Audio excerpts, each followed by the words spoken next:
Hi, everyone. A very Merry Christmas to all of you and everyone in your family. Flying for me is more than just going from point A to point B. It's about the aircraft that I fly in. It's about the features that are present in my seat. It's about the yummy food that I can have at 35,000 feet.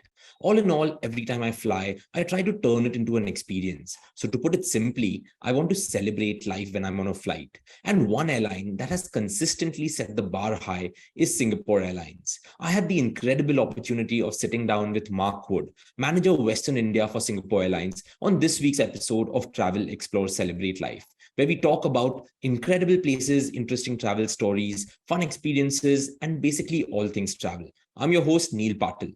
So we had so much fun recording this. Basically, what was initially supposed to be a 20-minute episode turned into one of the longest episodes in the 2-year history of Travel, Explore, Celebrate Life. So here's Mark Wood discussing Singapore Airlines, Singapore, the country, Changi Airport, first class, business class, premium economy, and economy class, travel tips, and a whole lot more. So let's get started. Welcome to Travel, Explore, Celebrate Life. Hello, everyone. Welcome to Travel, Explore, Celebrate Life with Veena World. I'm your host, Neil Patil, and today we have a very special guest, one of my close friends and also someone who has been at Singapore Airlines since September 2012, Mark Wood. Now, Mark has been all across the world with Singapore Airlines, being at different stations, as you call it, right, Mark, right?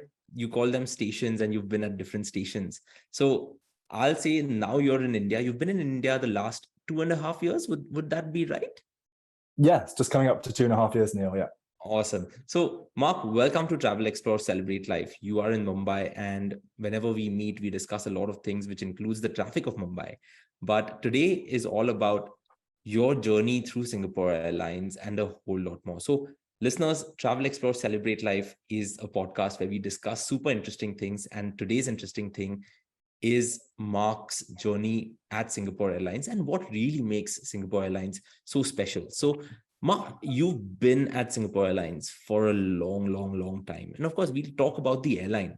But just running through your LinkedIn, I saw that you've been at the airline since 2012. That makes it about a little more than 10 years now. So, like, what is it that, like, as someone who experiences the airline, I get to experience the airline on the consumer side of it or the customer side of it, but you've been inside the DNA of Singapore Airlines. So what do you think makes it so special that, someone like you has been at the airline 10 years? 10 years sounds a really long time, actually. It's flown by, if you pardon the pun. I think Singapore Airlines, you're right. There's something very distinctive about the company, and it is something that is quite difficult to describe the DNA in terms of to outsiders. But internally, we always talk about that our blood runs blue with the Singapore Airlines colors, right? And I think that is it. I think there's a sense of togetherness, there's a sense of purpose, and there's a vision which binds us all together. I think when you work for a company, you want to believe in what they're doing. You want to believe in their product. You want to believe in what the mission is. And with an airline like Singapore Airlines, it's so easy to be part of that. I think it's such a well-established brand. I think for many of our your viewers, Neil, who have perhaps not even flown on Singapore Airlines, it's identifiable. It's a very identifiable brand. You have obviously the really iconic kabaya wearing Singapore girl, which is obviously the icon of our airline. Or you have the super jumbo jet, the A380 with the Chris on the side of it, which again it's part of the magic that makes Singapore Airlines. But I think it's really the people. That's what's kept me at the airline. It's really the people. It's teamwork. It's about we don't compromise. We want to deliver the best service, the best products, and I think we're going to talk about some of the awards later. But we don't just want to be a second best airline or third best airline. The mission is to be, the world's leading airline, and we want to deliver consistently, a fantastic, customer experience for all of our passengers when they fly on board one of our flights.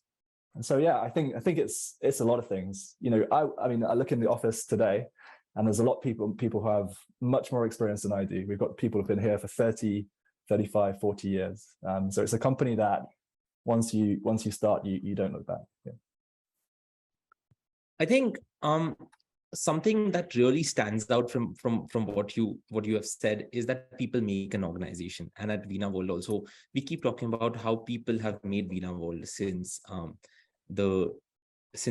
we started in 2013. And you mentioned the awards. And of course, if I were to just look at the awards that you've got, like, any office would be small for it. And it was only a couple of months ago that it was Skytrax that gave you a number of awards: world's best cabin staff, world's best first class, best airline in Asia, best first class airline seat, best first class catering, and a whole lot more. So, Mark, like, of course, I'd love to talk about the awards, but on this podcast, I often, like, whoever comes on, I ask them for like some tips and tricks and everything that goes about it. So, when you work at an airline, often your friends will ask you, and I get asked this many times because here we run a travel company, that of course you must be getting free tickets, right? And you must be experiencing all of the products. So you would have had a chance to travel the world, and you would have had a chance to experience the business class also, and you may have had a chance to experience the first class also. But I'd like to start with economy, because a number of us, when you're not using miles, you're not using award tickets, like, can travel economy. And Singapore Airlines is known around the world to have one of the best economy class products in the world. Like, and whether it's your A380 or whether it's a simple smaller jet, which could be the A320 or the Boeing 737. So when you're traveling economy class, and I would like to hear your experience and not like what Singapore Airlines offers, what are some of the things that, the airline does that stand out? And as a passenger, what are some things that you think people don't even know that this exists? I mean, I've spent a lot of time in economy as well, Neil. So I've been lucky enough to fly in all of the classes that we operate. So obviously premium economy, we have business, we have like first, and later we're going to talk a bit about suites as well. But I mean, our economy, I think it's people again. I think that's the big one.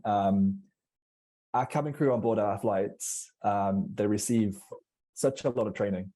They receive nearly twice as much as the industry average of the, they do 3 months of training. And so the service that you expect on board one of our flights makes it very different to another airline. Next time you get on a flight, you might notice that the cabin crew don't speak down to you. Actually, they come down to your level. When they're talking, when they're actually talking to you, like small things like that. You really, we pay a lot of attention to the way our cabin crew interact with our customers. And I think these kind of level of detail, it really does actually make the difference. And economy is, for the majority of the people on the plane, that's how they experience the airline. So for us, it's an incredibly important product. And talking about some of the top tips that I have. So basically, a lot of airlines, so for example, some of the other airlines operating A380s, they'll actually have a configuration of 3 and then 4, 3, right?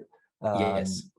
So for example, on the flights from Mumbai, for example, we have an A350 flight. It's only 333. So some of the other airlines are actually fitting in an extra seat into the width of the aircraft. So that just means that I have more width, right? My seat has more width. Yeah. And definitely you'll notice it. You do notice it when you change airlines. So I think, in terms of like, that's the hard product. But in some of the tips, I would say. So for some of our long haul flights, there's a really extensive snack menu. And I think probably people are not very aware of this. I used to fly to London from Singapore very, very regularly, but this would also be available on flights to, say, Australia or into the US.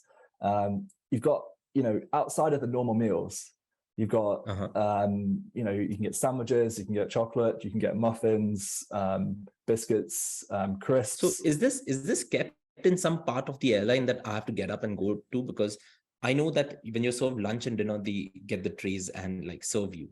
So like, because I also did not know of this. Yeah, so basically right at the back of your menu, there's actually like a snack menu. I think most people, they actually skip this. So you can go to the galley. It's always available in the galley. So you could just walk up and go to the galley when you go and stretch your legs. Or actually, our cabin crew will walk down at regular intervals through the flight with these items. So just, you know, watch out for that. Or you can just obviously just press the call button. The cabin crew will happily come and serve you. But I think, you know, it's one of those things that I don't think many people know about this. No. And, you know, there's some long flights on our network and you can get a bit peckish. So I'll definitely recommend that one.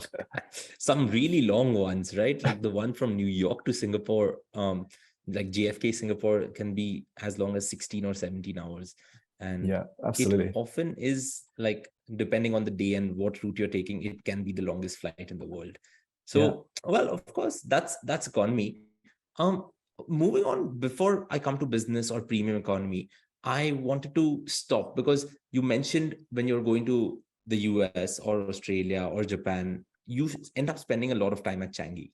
That's the main airport of Singapore. And when you land into Changi Airport, people have different agendas. Like you can literally do everything, right? There's a swimming pool, there's a movie theater, there's a garden and all of that. You must have spent many times like transiting out of Changi or like, you know, just spending time at the airport. So what are some of the things that you do when you're at Changi? So I think for me, I mean, Changi is such a fantastic place. And, you know, to everybody who, I think generally when we fly, we look at the shortest way to get from A to B, right? And I think like flying through Singapore it's one of those occasions where, you know, really, you know, there is so much to do at the airport. You know, you just talked about a few things. I think there's about 4 or 5 different gardens. There's a sunflower garden, there's a butterfly garden. I mean, it's just incredible. There's even one of the transit hotels in the airport actually has a swimming pool on top. So I mean, you know, if you with the view of the runway, right? Like something like that. Yeah.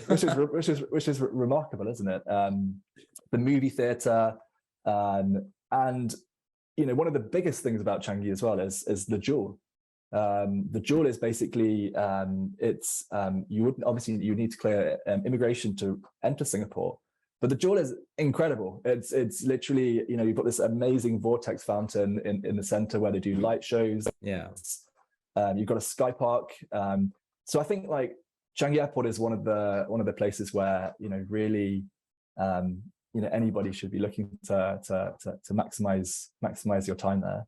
And I think, you know, in a lot of airports, a longer layer is a painful experience. But honestly, Changi Airport is one of those places where you won't be short of things to do. For me personally, well, I lived in Singapore for nearly 4 years, and I have definitely craving for Singaporean food. So I will, when I'm there, I'll visit. There's a lot of fantastic, you know, of the local food outlets where you can get like chicken rice, etc. So dim sum. So I'd be straight there, and that's what I do when I fly through. You know, one thing you rightly said is, for many people, flying is just going from point A to point B. But I think the service that you get on a premium airline like Singapore Airlines makes me want to increase my transit time instead of decrease it. So it's like, you know, if I'm flying to Tokyo, which I try to do once a year, if I were to just look at the options that Singapore Airlines would have, there would be a transit time of an hour and like hour and a half or 2 hours, or there could be a transit time of 5 hours also. So I often see myself wanting to take the 5-hour thing instead of the 2-hour thing, because there's so much that I can do. Like, you know, you can experience the airport and you can really turn flying into not just going from point A to point B, but an experience in itself.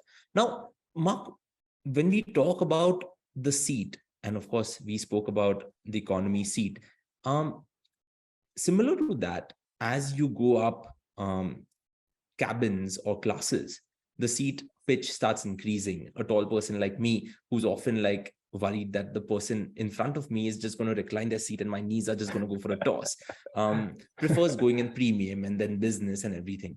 Now, I'd like to jump straight from economy to one of the best products that you have, which is not first class, but something even above first class, which are like, it's called, like, you can have a double bed up in the sky, and that's like the premium suites that you have, and you have these on many of the airlines. So one, because I started off saying that, oh, you must have traveled on all of the classes. Have you had a chance to experience the suite in itself? And if not, like, what is it like? Because I haven't even seen it, for that matter. Okay, well, Neil, we've got to get you on board. First and foremost.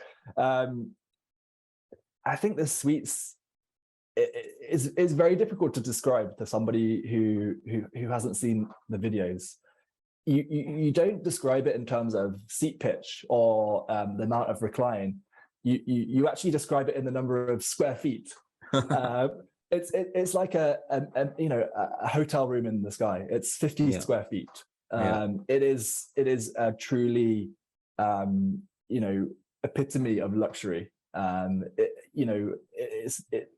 It's been designed by the same architects who design luxury yachts. There's only 6 of them on board. So if you think of some of the other airlines, how many suites or first class products they might have on board, we only have 6 suites on board, and they're absolutely enormous. You get a dedicated chair, which is not your bed. It's just a chair to sit in during takeoff and landing and your meals, and it actually swivels around, so it actually rotates. Then you have a dedicated bed. It's not a seat which converts into a bed. It's actually a dedicated 76-inch bed on board, where you can really lie down and maximize your sleep on board that flight.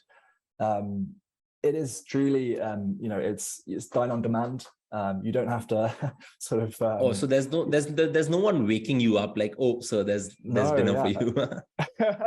no, it's a dine on demand experience. The food is gourmet. I think we'll talk about book the cook a little bit later in terms of, but there is an extensive menu where you can pre-order 24 hours before your flight, or whilst you get on board. There's a great dining menu as well. So it's kind of one of those products which is, it was originally, when we launched the A380 back in 2008, it was designed as a cabin beyond first class, and I think it's still there. It's the redesigned product, which is available from Mumbai, and came in 2017. It's absolutely truly phenomenal. And if you ever get a chance to fly on it, there's a dedicated staircase from the main deck which you go up, and the staircase is an impressive sight. and then you get up to the main deck and at the upper deck, and there's these 6 suites. It's incredibly intimate, it's incredibly private. And the other thing is, obviously, top tip for suites is obviously 4 of the suites on board are actually converted into double suites. Oh, so the partition just comes down, is it?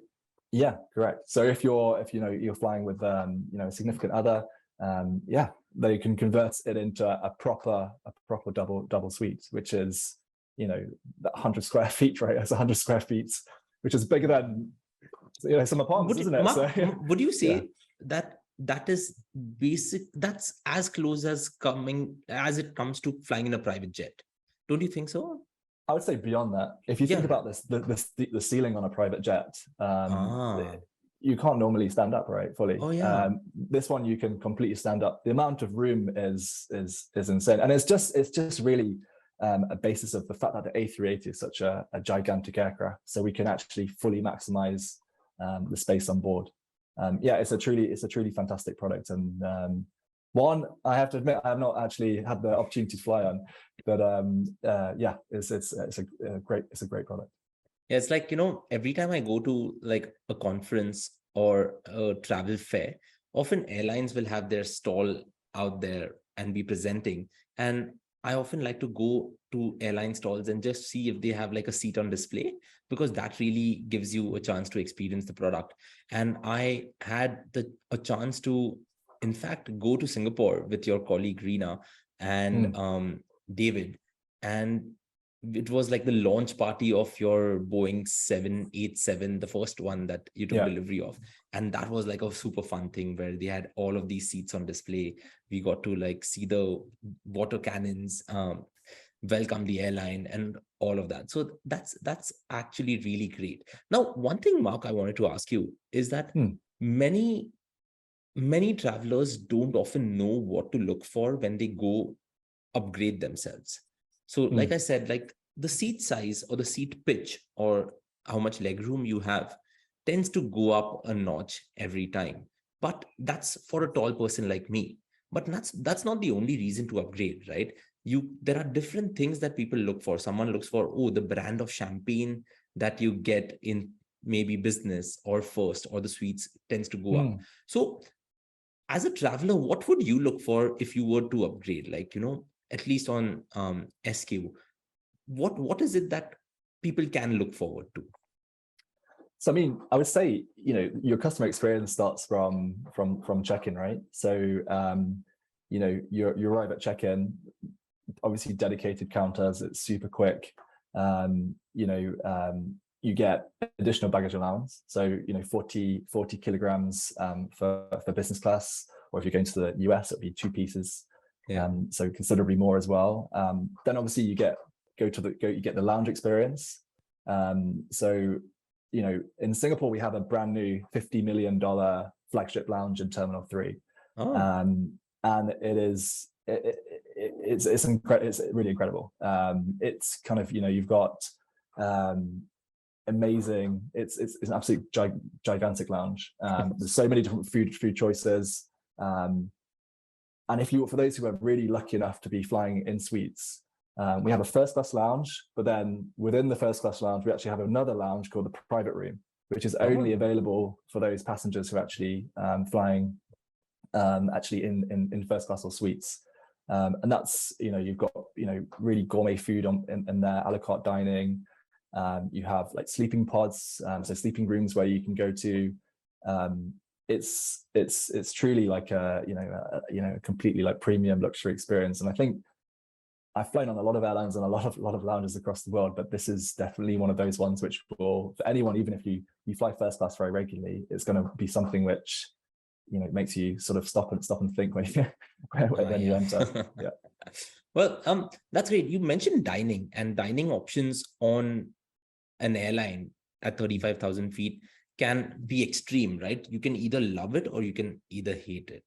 Mm. And of course, you are also known for your food. And of course, you have brought in all of these chefs from all over the world, curated a menu which is served in economy, which is served in premium. But you have a concept called Book the Cook. And Book the Cook allows you, well, I'll put it in short, but I'll let you dive deep into it. Book the Cook allows you to decide what you want to eat on the plane much in advance. Now, of course, all airlines have something like this where we say that, okay, I want a Hindu non-veg meal or an Asian veg meal or a lactose intolerant meal. But Book the Cook is not that. So would you like to tell our listeners what Book the Cook really is? And I'd like to bring in a personal thing over here where when you book the cook, what have been some of your favorite ones? Yeah, I mean, Book the Cook is it's a menu which is created. So we have an international culinary panel of chefs, as you mentioned, which design the menus, and these are some of the best Michelin star chefs from across the world, and they collaborate with us on our menu design. Now, Book the Cook is a service where you can, if you're flying in premium economy, business class, first, or suites, you can pre-order your food up to 24 hours before departure. And now you mentioned in terms of the options are extensive. I think out of Singapore, there's close to 50, 60 options that you can choose from. And they sort of range from, you can go for like a Western choice. You can go to, kind of flavors around the world. Popular dishes on our menu definitely would be lobster thermidor. Yes. I think that's probably one of the most iconic and popular dishes that we do have on the menu. But me personally, out of Mumbai is, as we know, Mumbai to Singapore. We have a red-eye flight which departs late at night and arrives early in the morning, and it's only about a 5-hour flight. So Yes. for me, it's about maximizing the amount of sleep I get on board that flight. So we have actually, one of the feedback that we've had from customers is that they want healthy, some healthy food on board. So we've actually just introduced a range of salads which are available on Book the Cook, and they're really, really nice. So for someone, if you want to go for lobster thermidor, go for it. But if you're traveling quite regularly and you fancy a bit of a healthier bite, try one of the salads out. That'll be my top tip. That'll be what I would go for. Well, I was watching a YouTube video where you can also order a burger on some of your flights, and having a burger at 35,000 feet would be very interesting. But while I was watching that video, Mark, I also got to see the smaller aircraft, which is the single aisle aircraft that you have. And often it is thought that, if it's a single aisle aircraft, the business class product may not be good, or the business class product may just be somewhere where you can just just lean into your seat and it'll just go back a few inches or a few centimeters. But this product that I saw was incredible, and it had a very interesting configuration, which was the 2-1-2 configuration. So of course, all of those seats, which is, if I were to number them, there'd be 10 business class seats. But those which is the second row, the 2-1-2, which is, so in the second row, you have left and right, both sides empty, would be very popular, right? On those regional smaller aircrafts. Yeah, we're super lucky in India that actually all of the products that we have are the latest products on our network. So we have, as you mentioned earlier, we have the A380, we have A350, 787, and as you said, the new narrow body product as well, which is operating from, say, for example, Kolkata right now. All of our seats are lie flat in business class. Yeah. So you're right. In the old days, a business class product you get on board a narrow body, it's a disappointing experience. No. This is completely changed.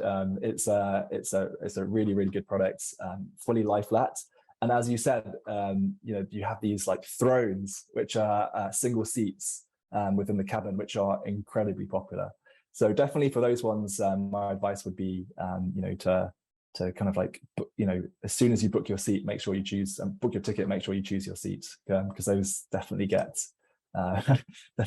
wiped out. I can imagine even a couple traveling, because the seat, like you rightly said, is like a throne. They'd be like, okay, we don't want to sit together. We want to sit on either side and take both of those seats, because that seat seemed incredible. Now, when you travel business, and you must be traveling business class a lot, what is that product like? Because I know that you have 2 different types of business class, and both of them are the lie flat, and like you said, all of the business class seats that you have are lie flat. So how do the 2 products differ, and do you have both the products, business class products, flying out of India into Singapore and onwards? Yeah, we do. So we have the 3 business class products that we fly out. All of them are completely lie flat. The main differences between the A380 and the A350 or the 787 product is purely in terms of the seat design. They look a bit different, but the actual bed length is very similar. So the A380 bed length is 6.5 feet. I think that's 78 inches, 6'5". So the products, they might look a bit different, but ultimately they're a 1-2-1 configuration. So you have direct aisle access.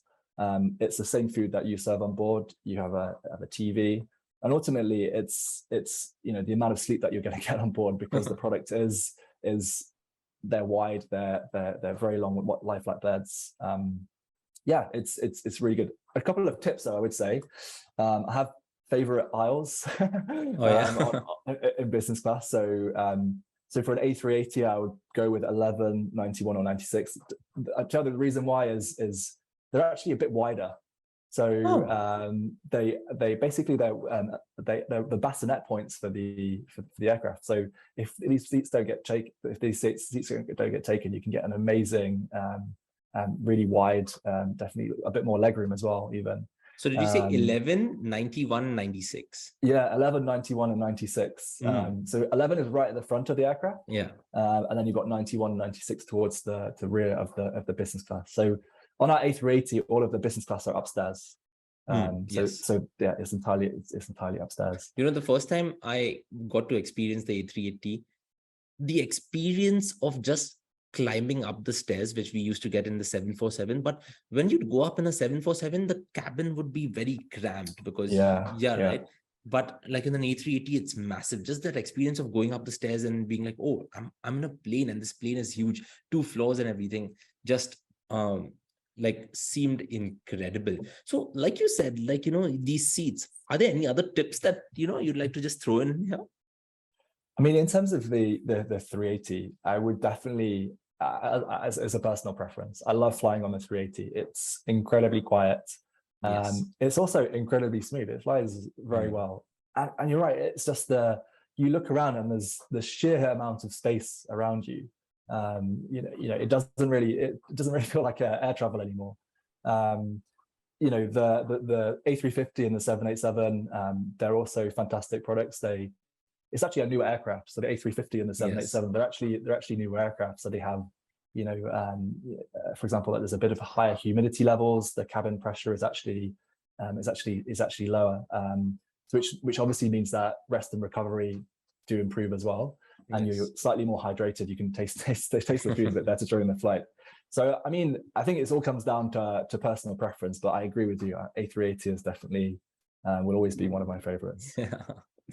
Well, like you mentioned red eyes, right? Because you have one red eye that flies out of Mumbai at least midnight. I can say 2350 gets to midnight. So, like, as someone who's traveled the world, do you prefer red eyes or do you prefer flying in the day?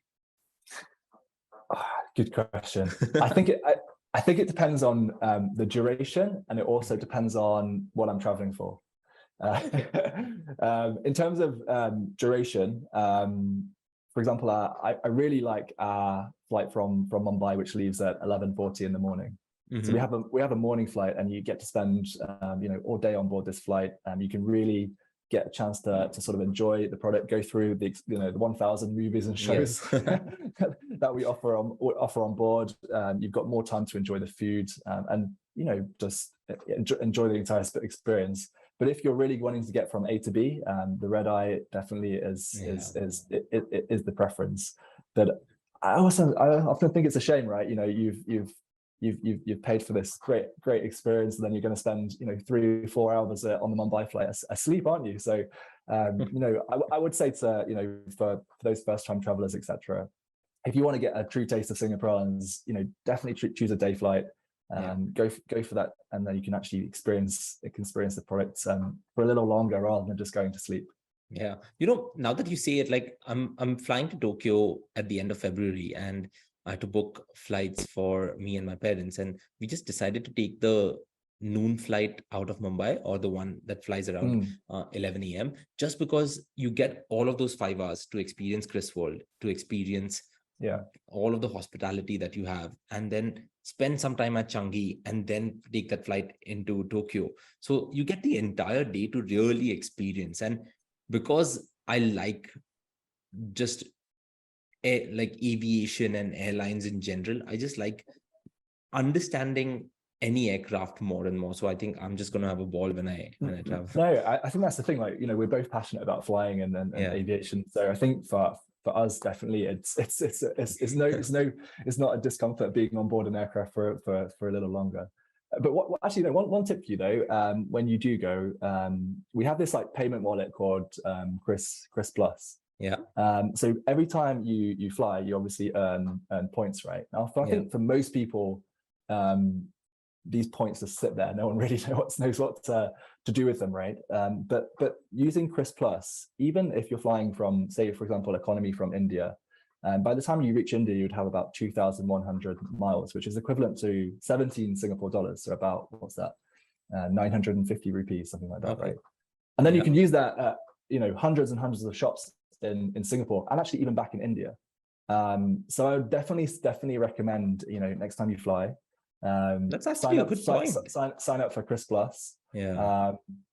It's an app. You just use your KrisFlyer frequent flyer sign up to register.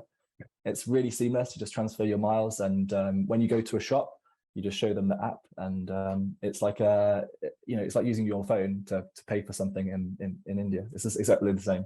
It's really seamless. If you're a KrisFlyer member, you also happen to get discounts and everything at many of the shops in Singapore, right? I was just doing a rundown of the KrisFlyer website, and it showed me so much. Yeah, I mean, I think it's one of those. You can get discounts off tours. You can get discounts off, attractions in Singapore. It's really, and obviously you mentioned like retail as well, so shops and cafes, and it's actually, there's a lot more to that to the program than probably people realize. Yeah. But I think don't waste those miles. They're credited as soon as you arrive in Singapore. They're credited into your account, so you can use them straight away. Yeah. So yeah, make sure next time you're flying. One question mark. Well, Wi-Fi on board. Almost all of your aircrafts tend to have Wi-Fi on board. Is it better buying a plan before you board the flight instead of trying to buy it on when you're on the flight? What is your experience with it? So basically, if you're in business and first or suites, you actually get data on board the flight. So currently the data is a limited amount of either time or data or a package, but it comes. You just input your seat number and your surname into your phone, and you can connect. Very straightforward. I would say, I mean, anybody can access the data. So if you're traveling in the economy cabin, you can certainly purchase on board. I've used it before, and it is seamless. So I wouldn't say there's necessarily a need to go ahead and pre-purchase before your flight. But it is always there as an option. Yeah. So I was just going through one of these articles that I was reading, and they said that they will soon start allowing Wi-Fi calls on board. For a traveler like you, what do you think of it? Is it good etiquette to have someone seated next to you on a Wi-Fi call? Because like you said, the A380 cabin or the 787 or the 350 is super quiet. Even if the crew drops something in the galley, just like a fork dropping down, you can hear it. Would that be a nuisance on board? What do you think? Of course, we are deviating, but I'd like to hear your view on it.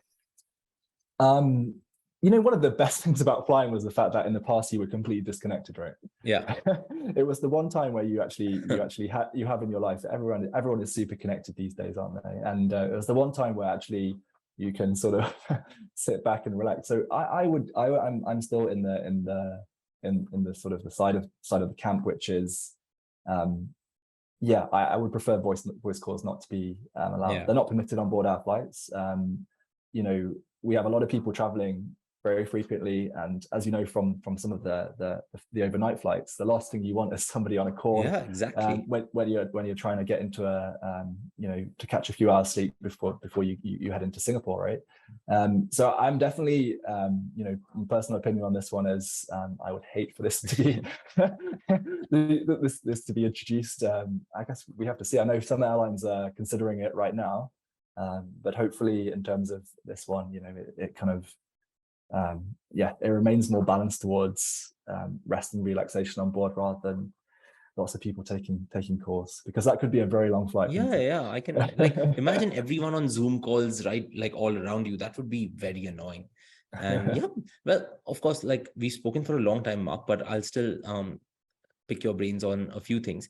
Now, many people think that Chris World, which is the entertainment suite on all of the screens that you have on your flight, people often think it's just TV shows and it's movies, but it's a whole lot more than that, right?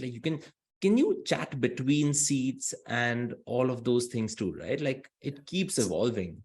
So I mean, there's games, there's games on board. There's audio. There's music. I mean, in total, I think there's over 1,000 different options, and you've got all of the latest content on there. So it's fantastic. If you've missed something in the cinema, I think generally the perception is that it takes a while for it to get on board a flight, but actually, sometimes now it can be incredibly quick. So I managed to catch Top Gun. I missed Top Gun in India. Oh, and yeah? I managed to catch it on board one of our flights. But yeah, you're right. It's actually beyond that. Now you can actually even connect your device into Crisworld. So rather than watching it on something on your phone, you can actually stream it via the in-flight entertainment system on Crisworld. And obviously you have the fact that in terms of I think everything is available on board this like one-stop shop. So it's a really good tool. But I think it's evolving from what it was before, which is just to watch some TV. Yeah. That's true. Well, Mark, you've spent a lot of time in Singapore, and all of the research that I've done before this episode, I came across videos where there were many videos of the training centers. And at the start of the episode, you mentioned that you spend double the amount of time training the crew, training everyone who is involved in this guest experience, like double to what other airlines may be spending. And there are like swimming pools in this training center. There's like an actual aircraft and everything. So how is it? Because for travelers like us, we never get to see that side of the training that an airline crew goes through. So what does a Singapore Airlines training center look like? Whatever you can divulge, of course. Yeah, sure. I mean, so we have, as you mentioned, we actually have an entire complex in Singapore, which is actually called the Singapore Airlines Training Center, where our cabin crew, they start their journey there and they finish after graduation. It's a really extensive training schedule. You've got everything from there, which you probably wouldn't think. I think most people think cabin crew is just about serving some food, and that might be about it, right? But you've got everything from, they learn deportment, right? How to like hold themselves, how to walk gracefully throughout the cabin. It's this level of attention to detail that their training goes into. Or how do they deal with different passengers? How do they deal with an elderly passenger? How do they deal with an infant? Then you've got the entire like safety and security side of it as well. So obviously you mentioned about the swimming pools, right? How do they evacuate an aircraft to ensure that passengers are getting out safely? It is a really extensive, and I think we're all in awe of all of the cabin crew. It's an incredibly selective process to get to become a cabin crew, and they really train them very hard. And I think the end product is there for everyone to see. I mean, we talked about awards early, but we're really proud of our crew. They win awards consistently as best airline cabin crew, and I think it's truly justified in not only in terms of what they learned during that period, but it's also like the culture that they're able to instill. One of the things I always think about is, in comparison to some of the other airlines that you fly on, is how consistent it is. It's not one flight. You don't get one bad flight, one okay flight, one great flight. It's consistently great, and I think that is so important for most of our customers, to ensure that they know what they're going to expect when they're getting on board. So yeah, the training center is a fantastic place, definitely a fantastic place to be. It's kind of it's great to see where it all happens.